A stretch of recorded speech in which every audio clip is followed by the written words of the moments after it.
Sociedade Plantoide, tudo bem com vocês? Uma das perguntas mais recorrentes está sempre rolando no Instagram, Jardineiros Urbanos, aqui no Fly Channel, é sobre a receita de substrato para azarace. Daria até para dizer para as plantas de subbosque, porque numa média geral, begônia, oia, philodendron, anthurium, dischidia, syngonium, epipremnum, rhaphidophora, toda essa galera, algumas famílias pertencentes a áreas de subbosque, elas se nutrem do mesmo tipo, da mesma formação de substrato, de solo. Mas vamos tratar então de mix de substrato para arace. O vídeo de hoje do Jardineiros Urbanos pro Fly é uma atualização. Ah, meu Deus, mas mudou? De novo? O que vai ser agora? Não, calma. É que essa pergunta é muito recorrente, muitíssimo recorrente. Todos os dias alguém quer saber qual que é o substrato ideal para as arace. Então, eu meio que quero fazer um vídeo definitivo para que vocês guardem, salvem, façam download, marquem de alguma forma e tenham isso guardado, reservado, porque o conteúdo de hoje é bastante abrangente e vai dar espaço para que vocês mesmos possam inventar o substrato de vocês a partir de uma receita de diversos itens que podem ser conjugados ou não, tanto faz. O que é mais importante é vocês absorverem o conceito, a ideia, fazer um esforço imaginativo comigo aqui para que a gente tenha essa segurança e não fique mais perdendo tempo inseguros com dúvidas sobre substrato de subbosque, substrato para arace. É importante eu dizer também que o conteúdo de hoje vai ser totalmente extraído de um artigo. Sim, artigo escrito por mim para um blog da Entre Raízes Botânica, que acabou de estrear. E o link tá aqui na descrição desse vídeo. Só dá uma olhadinha lá na descrição e vocês vão conhecer os conteúdos desse blog. Um blog muito bacana que vai dar mais abrangência para Entre Raízes Botânica, e eu, humildemente, honradamente, fui convidado para ser o editor deste novo canal. Eu já escrevi diversos artigos, mais de 15, porque como novela ou seriado, a gente precisa gravar os capítulos antecipadamente. Esse aqui é o artigo mais recente e que vocês vão ver daqui a um tempo no blog da Entre Raízes Botânica. O que é mais importante no contato de hoje, plantoides, é a gente focar em conceito, a primeira parte do artigo, e depois a gente vai para a parte técnica, ok? Bora lá então. Saber que a boca do funil de interesse em ter plantas dentro de casa está crescendo todos os dias, principalmente folhagens que dão um tom exato para o conceito da Urban Jungle, muito me agrada. Primeiro porque, antes de tudo, sou apaixonado por esse segmento. Depois que, como influencer digital da Urban Jungle, notar que a dinâmica tem sido intensa e incessante me enche de satisfação. O que eu quis dizer com isso é que assim que todos os dias, tem plantoides plântulas. Tem novos plantoides ingressando no rolê, interessados, curiosos, isso é muito bacana. Uma das grandes perguntas mais recorrentes do ingressante no rolê, chamo de plantoide plântula. Plântula é a planta germinada por semente que ainda é minúscula, não só por semente, pode ser por uma estaca também, e não adquiriu nenhuma forma da espécie. Então a pergunta mais recorrente é sobre o substrato ideal para arace. Temos que partir do pressuposto e de certa verdade de que não existe substrato ideal para arace, mas existe um exercício do plantoide, eu me perdi. Um exercício do plantoide de imaginar o cenário de subbosque e entender a ideia de como é a formação desse solo que fica abaixo das copas de grandes árvores que sombreiam diversas famílias, entre elas as arace. Tecnicamente, esse solo de subbosque chama-se serrapilheira. Vejam, serrapilheira, ok? Então, bora lá, a gente tem que imaginar, eu estou andando num bosque com árvores e copas mais fechadas, não que não tenham frestas, né? Mas em geral é predominantemente com muitas árvores e troncos. Como que é aquele solo dessa área? Quanto mais o mix substrato para arace for inspirado na serrapilheira, maior a chance de seu Philodendron, Anthurium, Monstera, Syngonium, etc. adorar. Então, primeiro, vamos a um exercício imaginativo. A serrapilheira forma camadas. Na parte mais superficial é encontrado restos de folhas, troncos, flores, animais, etc., ainda em estágio recente de decomposição, ou recém-acomodadas. A folhinha, o galinho, o bichinho lá acabou de se estabelecer. O bichinho morreu lá, a folhinha caiu, o galinho caiu. Sob efeito do tempo e das condições climáticas, sol, chuva, vento, calor, umidade, a partir da influência de pequenos seres também, fungos e bactérias, essas folhagens superficiais do solo entram em processo de decomposição. Então, o que será visto a partir dessa camada mais superficial para baixo é toda essa matéria orgânica em níveis diferentes de decomposição, como um degradê.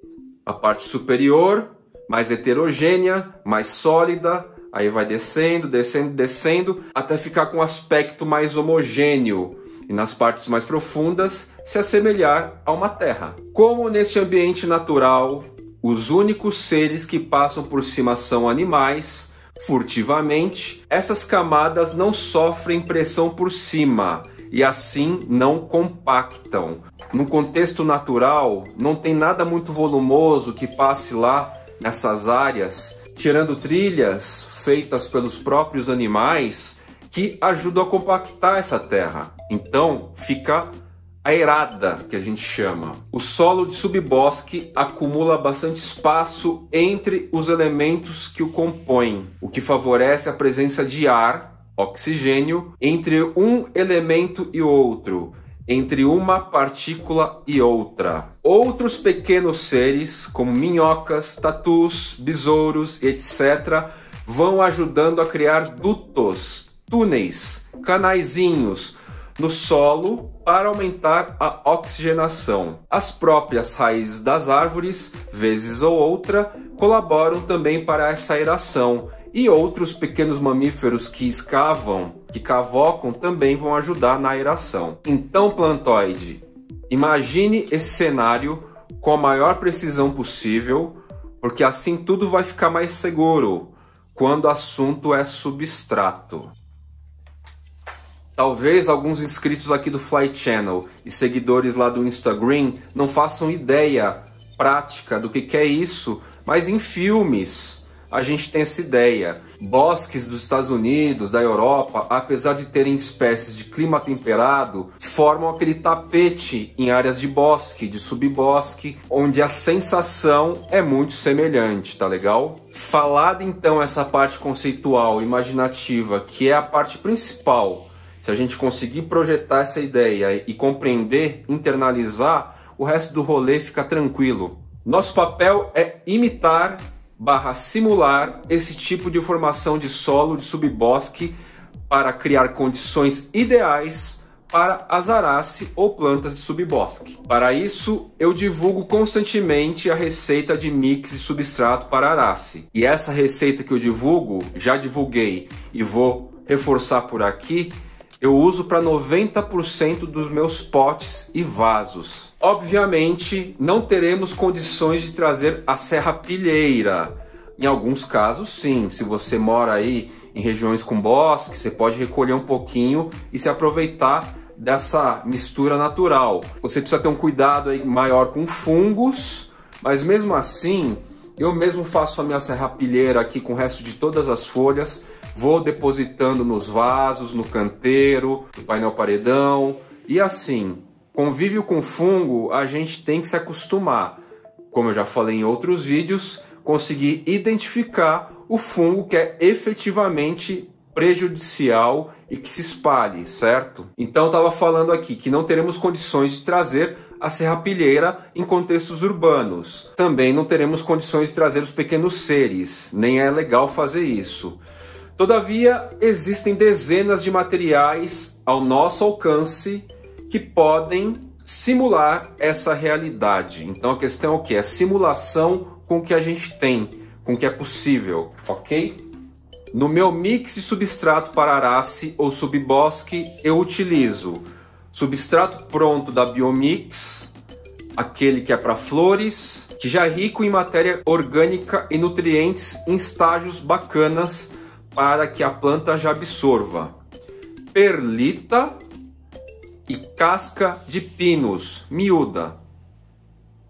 Esses são os componentes básicos que estão esparramados aí em 90% dos casos aqui em casa, na minha florestinha e no painel paredão inclusive. Eu realmente tenho deixado cada vez mais leve esse tipo de mistura, verdade. Portanto, tenho usado proporções maiores de perlita e casca de pinus. Às vezes eu substituo por chips de coco, dependendo do preço e de qual eu encontro com mais facilidade. E uma quantidade menor de substrato enriquecido. Agora uma parte importante. Repito algumas vezes, assim como eu estou cozinhando, eu não tenho os potinhos milimetricamente calculados para dizer as proporções. Áreas do subbosque são diferentes por natureza. O que a gente precisa ter em mente é que o solo precisa ser aerado e leve. Se você regar, tem que descer, absorver instantaneamente ou quase instantaneamente. É essa a ideia. Não gosto então de proporções exatas porque não acho que funcione. Não funciona assim na natureza. E não vou dar com exatidão a você, leitor, no caso, espectador. Entenda apenas a lógica da serrapilheira. Muito leve, a água deve atingir a superfície e rapidamente ser absorvida. Ó, presta atenção nessa parte, hein? A parte do solo enriquecido serve mais para liberar lentamente os nutrientes em estado final para absorção das raízes. Mas as raízes, precisam de oxigenação e facilidade para se esparramar. Imagine que precisamos criar pequenas e variadas câmaras de ar úmidas e escuras para as raízes subterrâneas. Assim elas crescem com mais vigor. Solo leve, cheio de espacinhos micro, médio, minúsculo para acúmulo de ar e espaço para que ela se esparrame. Existem diversos outros materiais encontrados para que você mesmo, plantoide plântula ou plantoide intermediário ou veterano, possa adquirir e criar a sua maneira. E essa maneira diz respeito também à região do país, por analogia, por lógica, por empatia, pensando no pessoal do norte, nordeste, centro-oeste, das áreas quentes. Se o solo for muito aerado, vai secar muito rápido também. Talvez eles precisem fazer um solo um pouquinho mais compacto, tá? Já o pessoal do sudeste, do sul, pode pensar num solo mais aerado, porque não vai evaporar tão rapidamente. Então vamos aos itens possíveis. Não me pergunte o que é melhor, vocês decidam. Usem a imaginação, experimentem, variem nos vasos, tentem, sejam felizes. Não queiram fórmulas prontas. Chips de coco, como já mencionado. Eu tenho usado muito mais agora, a partir de referências de algumas plantas que eu recebi assim, e eu fiquei abismado com a qualidade de resultado. Onde a gente vê resultado em substrato bacana? No vigor das raízes, tamanho, cor, textura, enfim, é muito legal. Palha de coco, vermiculita, carvão vegetal, tá notando? Não vai me perguntar de novo. Argila expandida, neste caso vale quebrar em partes menores. Quebrar em partes menores e ter cuidado, porque as lasquinhas podem ficar pontiagudas e você pode se machucar. Mas os cacos de argila expandida me sugerem sim uma boa matéria para se misturar. Lascas pequenas de madeira ou outro tipo de fibra vegetal. Por exemplo, você está aí numa região que tenha mais vegetação e vira e mexe você encontra vários galinhos secos espalhados no seu rolê depois do almoço, na hora da digestão, nos seus passeios ecológicos. Peguem esses galinhos aí, levem para casa, quebrem, transformem em pequenas partezinhas assim e também vai servir muito bem. Folhagens caídas do seu próprio jardim, sim, eu utilizo. Casca de arroz carbonizada, parênteses, eu particularmente evito, pois se a gente exagerar, acaba compactando. Sim, já testei e às vezes compacta essa desgrama. Esfagno, gosto também. Como eu falo e repito, todas as plantas que estão nos meus terrários aquários, todas suas raízes vão prosperar principalmente na camada superficial de esfagno. Elas vão crescer bastante. Quando eu retiro, vem com um monte de esfagno. Eu não fico tirando. Isso aí vai estressar a raiz, tá?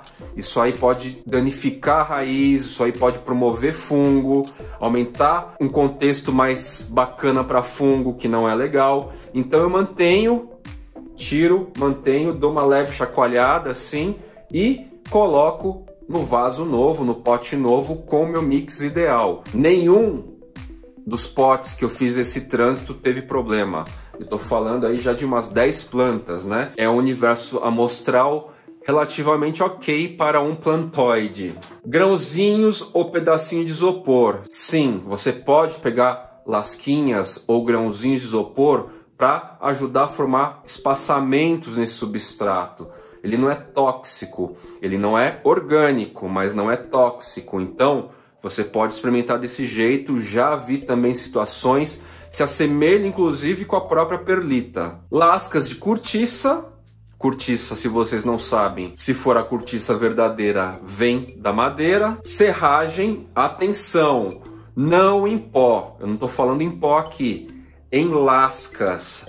E outros quais? Com base nessas partículas, fragmentos vegetais ou minerais, leves. Para concluir então, eu confesso que com a segurança adquirida nesses anos de cultivo e da necessidade de estudo e experiência para levar conteúdo aos jardineiros urbanos, ao Fly, agora ao blog do parceiro lojista Entre Raízes Botânica, tenho misturado cada vez mais esses componentes de acordo com o que eu encontro ou com o que acho mais barato, tendo como base o conceito, ou seja, a primeira parte deste artigo. E assim então tenho dado espaço para a intuição na hora do preparo do substrato. E por fim, mas não menos importante, depois que eu fiz essa mistura com materiais inertes, ou seja, essa galera toda, ela está em nível 0 de decomposição. São matérias complexas ainda para a planta absorver pelas raízes. Então, é ideal que nessa mistura tenha já compostos quebrados e fáceis para que as raízes absorvam instantaneamente. Os substratos prontos já vêm com isso, o esterco já vem com isso, o humus já vem assim, certo? O que eu vou fazer? Eu vou pegar e salpicar um volume maior por cima, talvez fazer uma camadinha final com esse material por cima. Porque à medida que eu vou regando, os nutrientes já prontos para a raiz puxar vão escorrendo e vão descendo e tal, assim como os próprios fertilizantes, né? Bocashi, Bayforte, outros, vão escorrendo e vão descendo aos poucos a cada rega. Essas partículas então de nutrientes vão chegando na raiz e vai nutrindo a planta. Quem me ensinou esse truque foi um Philodendron Sodiroi. Ocasionalmente, por pura observação, eu cortei a planta, fiquei com a parte apical, coloquei num bolinho de esfagno, a base com nó, né, para o enraizamento, e deixei num vasinho lá, legal. Fui observando com o tempo, nasceram as raízes, bacana, feliz, tudo bem. E notei que por causa da baixa nutrição, o esfagno também é mais inerte, as folhas que estavam nascendo estavam pequenas, menores do que as anteriores. O que eu fiz então? Eu só salpiquei um pouco de substrato pronto, que já vem com esterco e tudo mais, e deixei lá.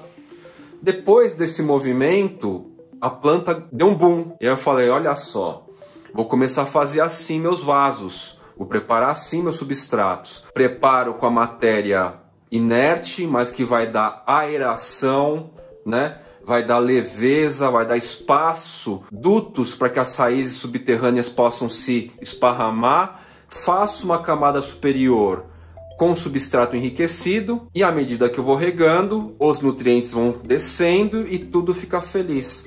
Define dessa maneira.